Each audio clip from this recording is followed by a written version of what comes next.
Big pass வீட்டில் இருந்து eliminate செய்யப்பட்ட திவாகர் ஆசைக்காக திவ்யாவை கையை நாமுக்கினேன் அப்படின்னு சொல்லியிருக்காரு. பிக் பாஸ் 9 நிகழ்ச்சி சமீபத்தில் தொடங்கிய நிலையில் தற்போது சூடு பிடிச்சிருக்கு.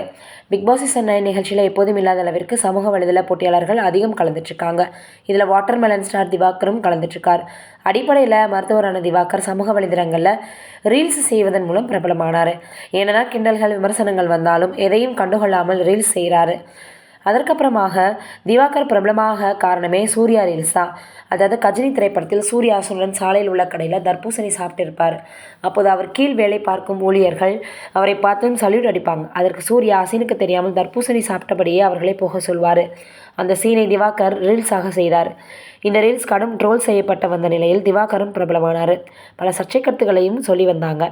நடிகர் சூரி போன்றவர்களை குறித்து பல சர்ச்சை கருத்துக்களை பேசி திவாகர் நடிப்பார்க்கன் அப்படின்னும் சிவாஜிக்கு ஈக்குவலாக நடிப்பதாகவும் தெரிவித்து வந்தாங்க. இதனால் திவாகரை பலரும் விமர்சனம் பண்ணாங்க. கஜினி படத்தின் ரீல்ஸ் வைரலான நிலையில் திவாகர் வாட்டர்மெலன் ஸ்டார்னு அழைக்கப்பட்டார். இதையடுத்து பிக் பாஸ் 9 சீசன் 9ல் 20 போட்டியாளர்களில் ஒருவராக கலந்துக்கிட்டார். கடந்த வாரம் எலிமினேட் செய்யப்பட்டார். இந்த நிலையில் திவாகர் நேர்காணலில் கலந்துக்கிட்டார்.